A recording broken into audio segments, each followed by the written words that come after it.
Content is intended to provide accurate information, however, is not intended as financial, tax, or legal advice. Please consult a financial, legal, or tax professional for specific information regarding your individual situation. Opinions expressed and provided are for general informational purposes only and should not be considered a solicitation for the purchase or sale of any security.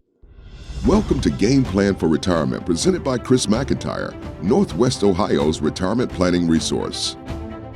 And welcome into the program. This is your Game Plan for Retirement. As always, your resource for a common sense approach to planning, talking about the challenges that we face with our financial investment and retirement progress, and the solutions and opportunities that we have to do better. He is Chris McIntire, president and founder of McIntire Retirement Services. Chris, always a pleasure. Hey, my pleasure. Good to be with everybody today. Good to have you as always, Chris. And in the past few weeks, we've talked about navigating market volatility and how the best time to formulate the plan is when the market is being generous and when things are up, not in the midst of a downturn. Thankfully, 2023 has been a pretty good year, rebounding from a difficult 2022 in the markets.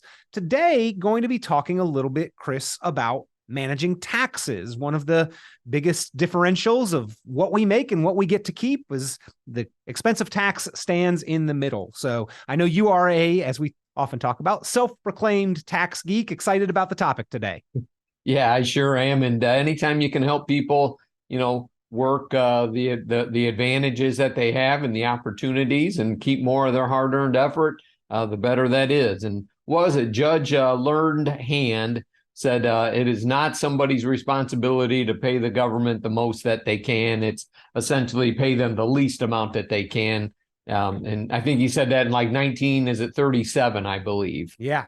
Said it's not even a patriotic duty and that you should order your affairs to pay the least amount possible. So he's one of the most famous Superior Court judges in American history, never to make the Supreme Court. But certainly a poignant quote there, Chris, that not our responsibility to pay more than our fair share. And most people feel like, I think, Chris, they make better decisions with what to do with their money than what happens once it goes off to the IRS in the form of taxes. So you help people identify those strategies that get to keep more of our money, minimizing, reducing, even eliminating some unnecessary taxes from retirement. So, ladies and gentlemen, if that is something that you have interest in, be sure to stay tuned throughout the show. I'm sure that if you are watching online, there are links that you can click below the show notes in the description to get in touch with Chris, or you can just call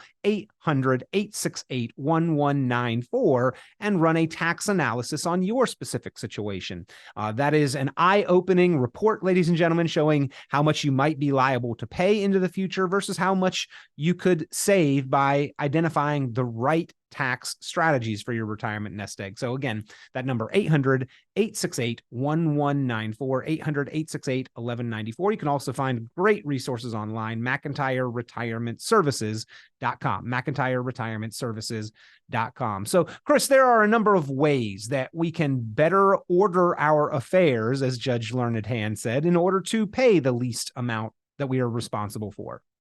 Yeah, absolutely. And, some of the more common ones would be the Roth IRA. And, we're going to make that, the bulk of the topic that we talk about here today. And when it comes to, different types of IRA accounts, there's the traditional IRA and then there's the Roth IRA. And notice they both have the individual retirement account with them. One of them, the traditional simply means when you make withdrawals, you're going to pay taxes on those withdrawals, assuming your tax liability is high enough for you to pay income taxes, right? Because, the way our tax system is set up with deductions and whatnot, some people actually can make small withdrawals and not pay income taxes. So, in a general audience like we have today for the show, Peter, we typically are going to have to paint with a broad brush here.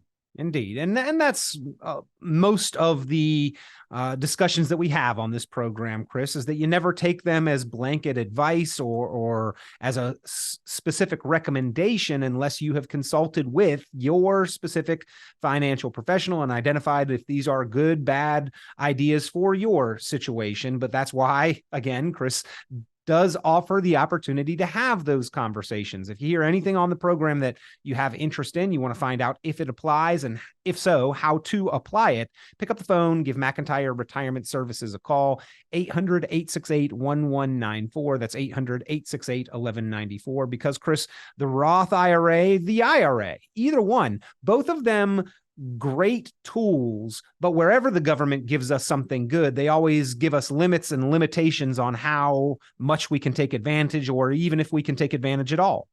Yeah, absolutely. There are income thresholds to your ability to either deduct the contribution or even to make the contribution at all. And notice we're going to use a couple of C words here throughout the radio show today: contribution and conversion. So, Peter, let's just take contributions first of all, if that's all right. Absolutely. Yeah. Yep. So a contribution means you're still working, okay? And you have earned income that you're reporting to the IRS. And then that contribution means you could contribute to, sometimes an IRA, sometimes a Roth IRA. Okay. It's usually either or, not both. So you could say, well, I've got, my wife puts money in a Roth, I put money in a traditional, right? And those are two different individuals, so there's not a problem there. But let's just take the traditional IRA, the way people have been doing it for years. They retire from where they're working, they move their 401k, they do a rollover into an IRA account, and, maybe they want to use different investment pieces that they have, versus what was involved in the company plan. Same with a 403B or a 457 plan. Though those are the more traditional side of things. You roll them into a traditional IRA, and if you're still working, you can make a contribution into that IRA. And depending on how old you are, if you're over the age of 50, you can add a little bit more money than when you're under the age of 50.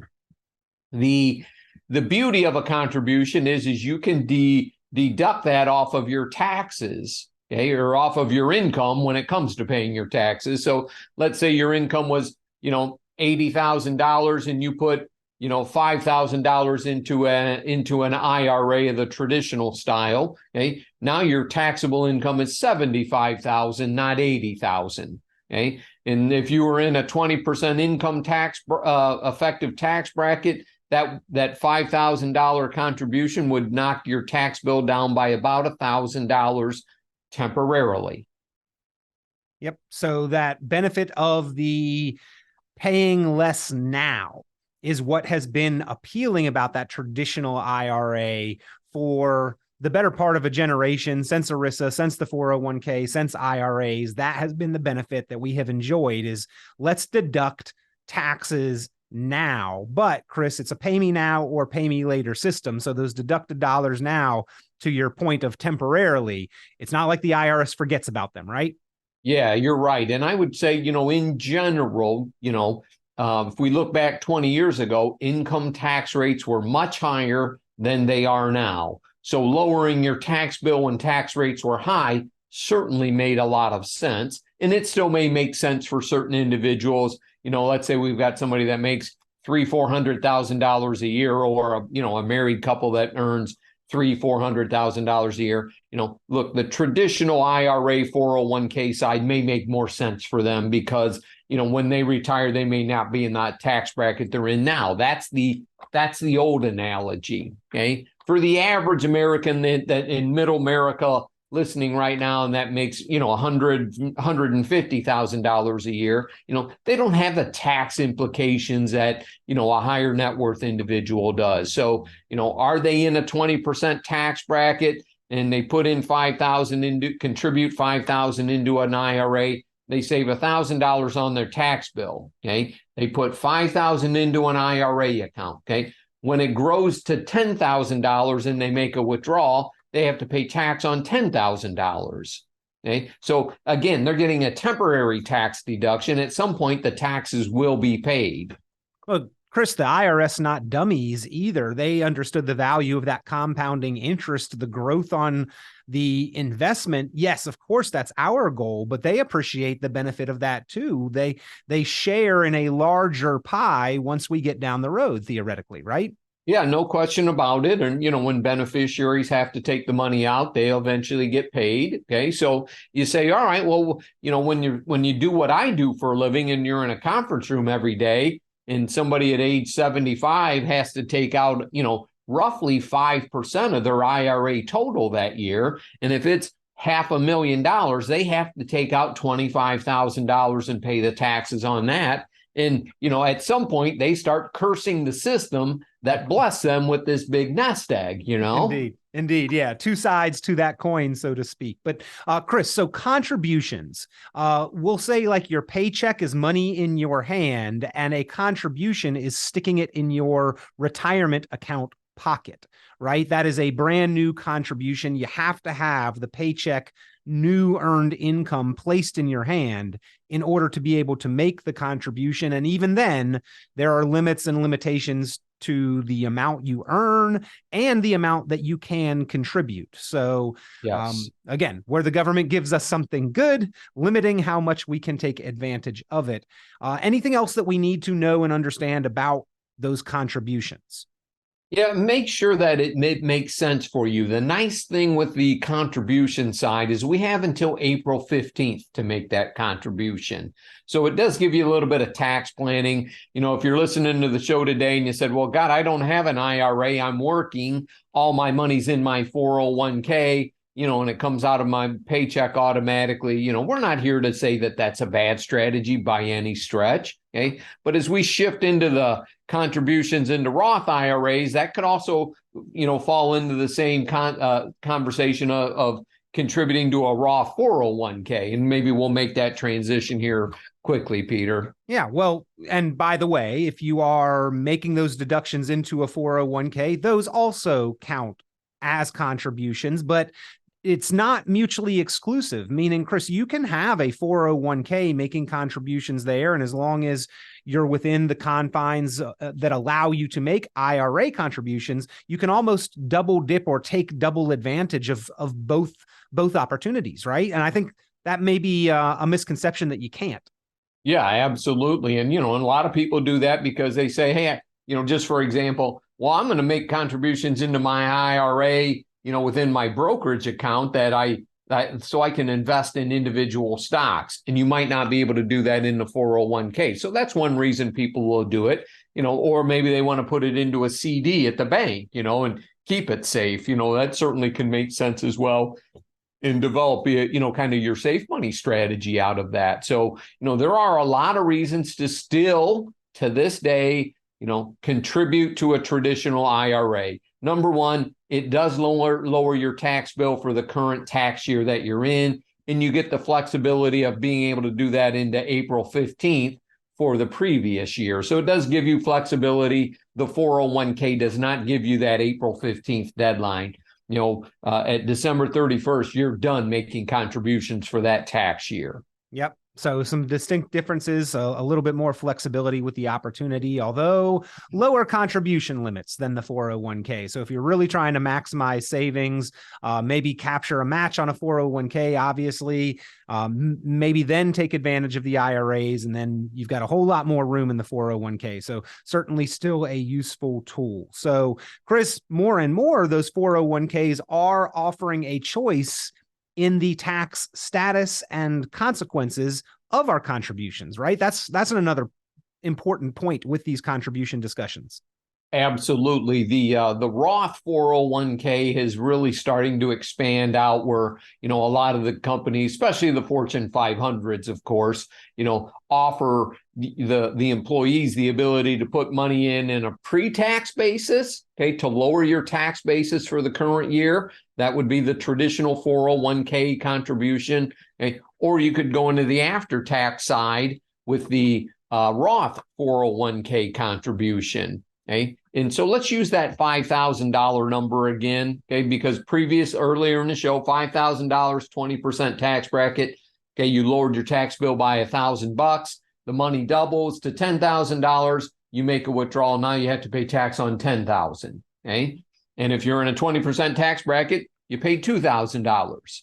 Okay. So you saved $1,000 to spend $2,000 down the road.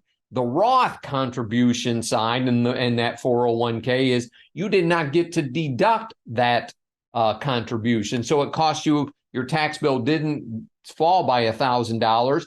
But if you put in $5,000 and it doubled to 10, you can make that $10,000 withdrawal income tax free. Okay. Mm-hmm. And in retirement, then that doesn't contribute to make your Social Security taxable, your Medicare premiums more expensive. A lot of advantages to that tax-free side of things in retirement, Peter.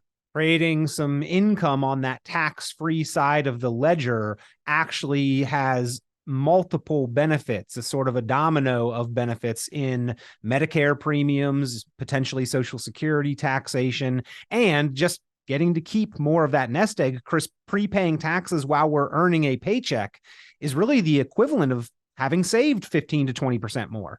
Yeah, no question about it. And, there are a lot of advantages to that, utilizing the Roth 401k for contributions. And let's expand that even into the Roth IRA as well, because many people, they may have their own Roth IRAs and they're still doing the traditional 401k at work. That's just, how they've been doing it forever. And then they started their own Roth IRA on their own. And, and starting to build that nest egg there. And the way we look at Roth IRAs is, we're starting to see the dollar amounts of them really expand and enlarge, and seeing them in the hundreds of thousands of dollars these days, after contributions. And we'll work our way into the conversion side of things here in just a few minutes. But as this younger generation comes into play, they realize that, look, income tax rates are down low right now. Why am I doing the same thing my parents did when income tax rates were so very high? My tax rates are much lower right now. I need to change the paradigm and maybe think differently than what they had done. Yeah. And you mentioned it previously, but I think it bears repeating maybe several times. Chris, for this generation that is now transitioning to retirement, or even maybe already in retirement, it's not like they did anything wrong. It was the right move to defer and delay paying taxes. It's just now we're at the phase where we're realizing we've got to pay those taxes moving forward. And the paradigm does shift pretty significantly at that point, doesn't it? And the tax environment has changed. Yes, absolutely. And, it is hard to beat the power of 0% income tax. So again, like Peter says, you can pay me now or pay me later, and when with the tax rates being so low as they are right now, because they're going to change in 2026, do we do the same thing that our parents did, or do we pay it now and not pay it later? Is that the strategy that today's younger generation should be looking at? And, we'll just say on the radio show here today, it's really worth looking into over the long run, because wouldn't you like to open your 401k statement or your Roth 401k statement and see $400,000 there that is income tax free? Yeah, absolutely. And that's Chris, something I love those combination of words, income tax free. But we paid it on the front end, right? So it wasn't completely free. We had to pay those taxes one way or another. And now we've got these large tax deferred balances. Chris, it has implications on so many aspects of our retirement income planning. So another way to get dollars in that you are helping a lot of clients with right now is the second C, conversions. Yes, conversions. And that simply means I've got somebody that it could still be working, or obviously is retired, is probably the most common, because they're retired, their income levels are even lower than when they were working. And we take money from an existing IRA plan, okay, and we move it into a Roth IRA. We call that a conversion. Now, I always say this in the classes that we teach, is that not everybody can contribute.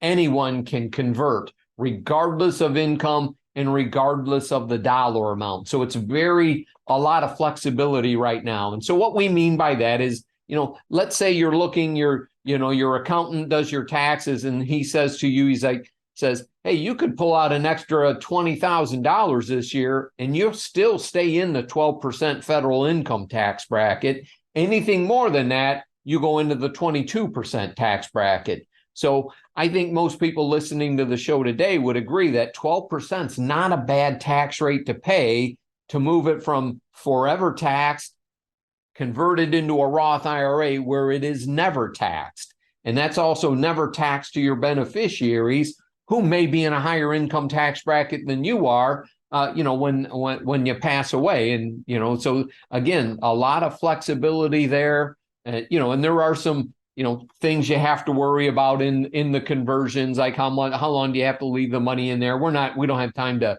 delve into all of that. Some of that's better visually than audio, using the audio side as well, Peter. Well, if you are watching on the podcast, we'll try to flash up some of those numbers for you, which, by the way, you can always find online, McIntireRetirementServices.com, and links through to all of Chris's online resources and social media outlets and channels and YouTube archives of the podcast. Or you can give a call, 800-868-1194, better yet, and get the numbers specifically crunched for you. Get that report, that analysis on what your tax liability would be forecast to be given your age, your balance, your tax rate. Chris will help you try to identify and utilize that. What is an accepted growth rate on the money? It's staggering, ladies and gentlemen, what that eventual tax bill is likely to be for many people. It is a significant portion above half of the current balance for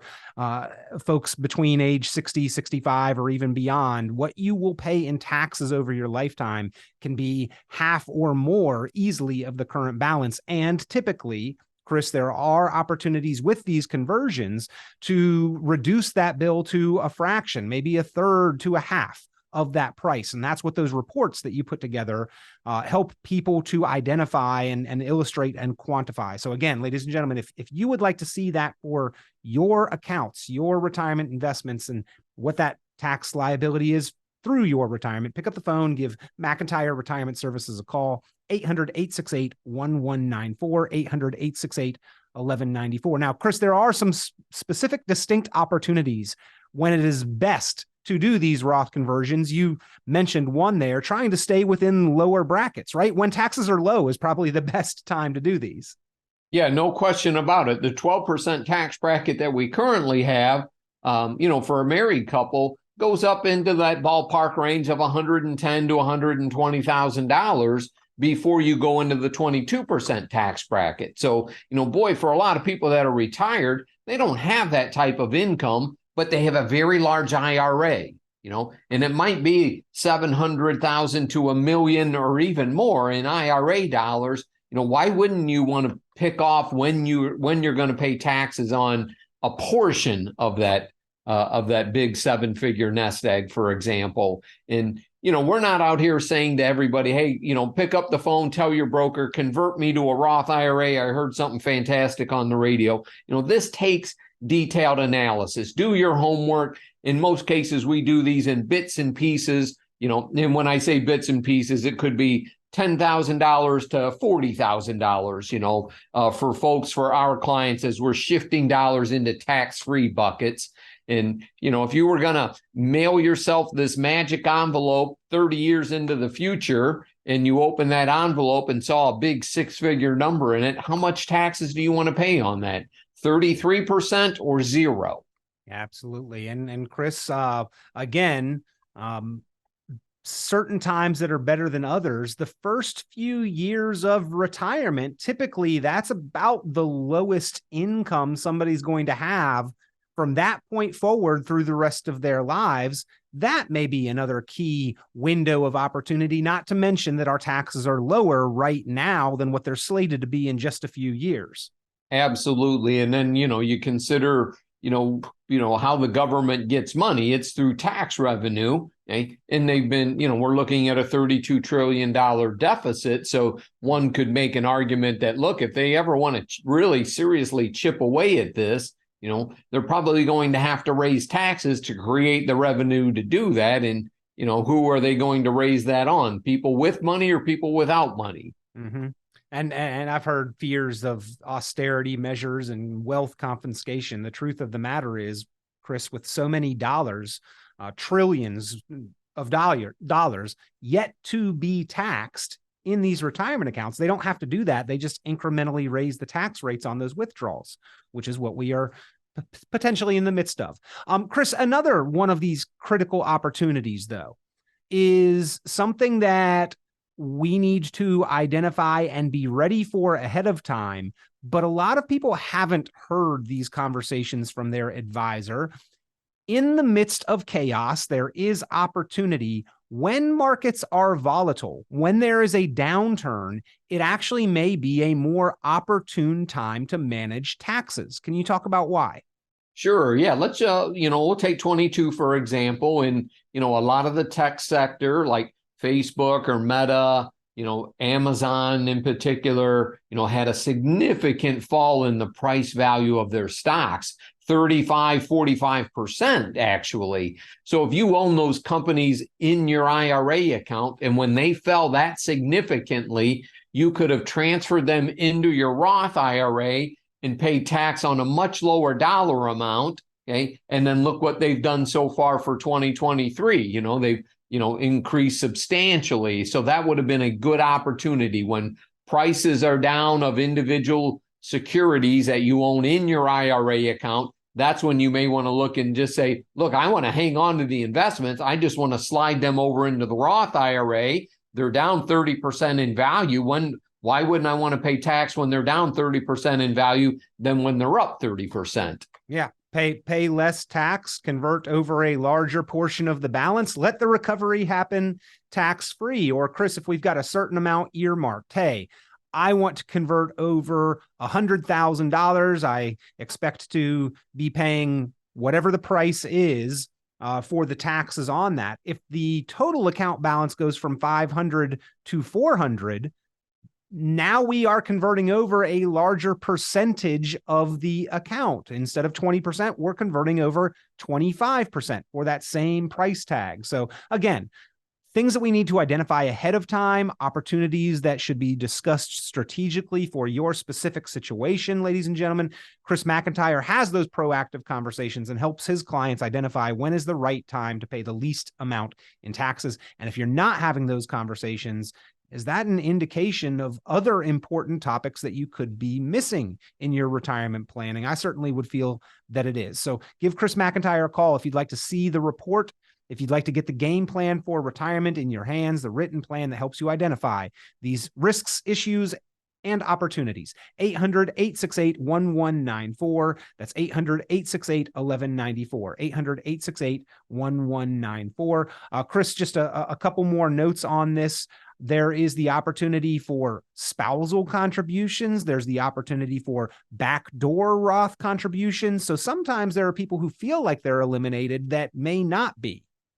Yeah, you're absolutely right. And I think, we probably should mention here that, when you do a Roth conversion from a traditional IRA, and let's say your tax bill is $20,000 on that conversion amount, and just for example, you move $70,000 and you owe $20,000 tax on that $70,000. Where are you going to get that $20,000 to pay that tax bill? So again, this is why you have to do your due diligence here. Was that 70,000 the right number, or should it have been 35,000? So you didn't have to take extra money out to pay the taxes. So, just throwing some other things out there. The spousal IRA, you can do contributions, and then also you can convert your spouse's, IRA into a Roth, like Peter said. And, one of the benefits to looking at the Roth conversions now is that, they changed the rules with inherited IRAs. Those have to be distributed within 10 years. Okay. And so if you had somebody that had $1 million IRA account and they had one child, okay, that child's got to take out that $1 million over 10 years. And if they divided it into 10 equal segments, for example, that's $100,000 plus whatever the account grows in that year. So, it's another reason you might want to leave them, tax-free money through the Roth IRA conversion strategy that we've been discussing today. And with all the values that we have been discussing, there's also some times and places where Roths are not the most appropriate or most advantageous option.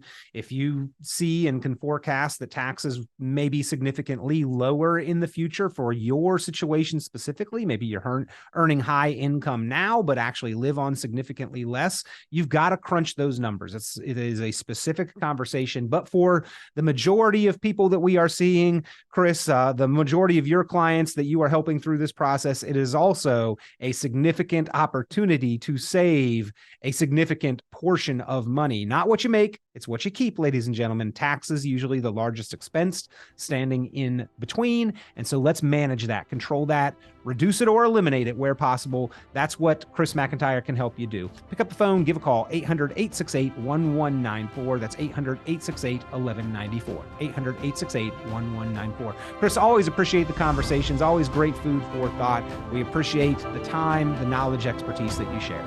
Hey, my pleasure, Peter. And I know 30 minutes didn't do enough due diligence on all of that, but we'll keep talking about this throughout the year. Thank you, everybody. Tune into Chris McIntire's full radio program and visit McIntireRetirementServices.com for many additional valuable resources, including other great episodes of Game Plan for Retirement with Chris McIntire. Be sure to subscribe. The content of this radio show is provided for informational purposes only and is not a solicitation or recommendation of any investment strategy. You are encouraged to seek investment, tax, or legal advice from an independent professional advisor. Any investments and/or investment strategies mentioned involve risk, including the possible loss of principal. Advisory services offered through Brookstone Capital Management, a registered investment advisor. Fiduciary duty extends solely to investment advisory advice and does not extend to other activities such as insurance or broker-dealer services. Advisory clients are charged a quarterly fee for assets under management, while insurance products pay a commission, which may result in a conflict of interest regarding compensation.